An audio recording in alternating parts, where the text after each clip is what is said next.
I'll set out a substrate, be it a piece of wood or poso, which I've used for decades, and I look at it.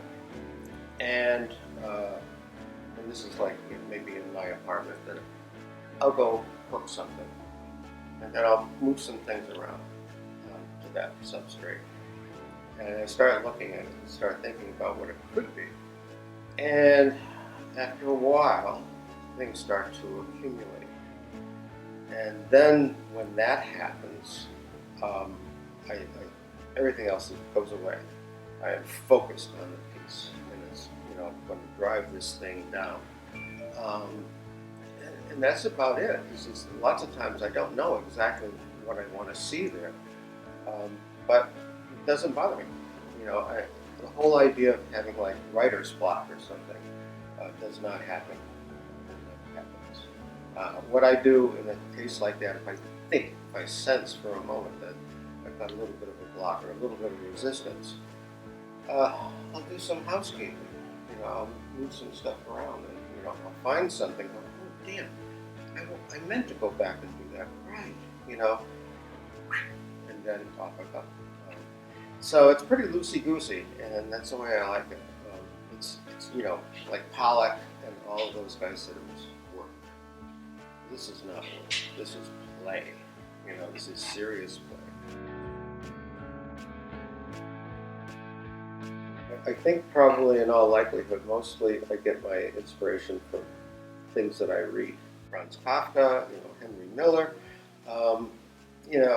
There's everybody that I know. In fact, when you memorize somebody's work, somebody like a Rauschenberg or Jasper Johns or a Cy Twombly or something like that, you could sit down and do a Cy Twombly.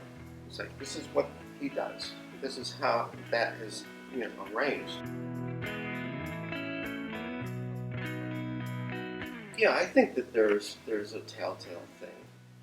For the longest time, I had this whole thing with like this particular yellow, and that the piece, whatever it was not finished until I had like this little bit of yellow in there. And so I said, geez, I've got to break the habit of doing that.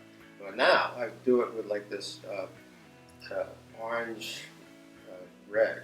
It's got a little bit in there because it just like pulls the whole thing together.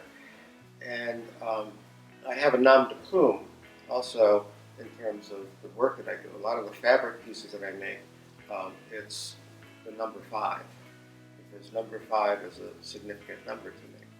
And so that has always been, attributed to the fabric pieces, like as a nom de plume. Other pieces I just sign it. But yeah, I'm hoping, and I think that this is true. If you look at my Instagram, feed, it's all over the place. It's all different.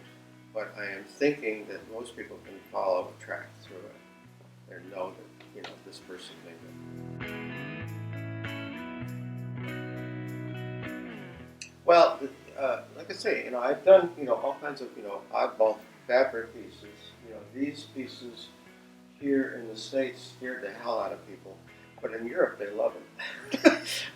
But it depends. Sometimes the substrate, picks me, and sometimes I pick the substrate.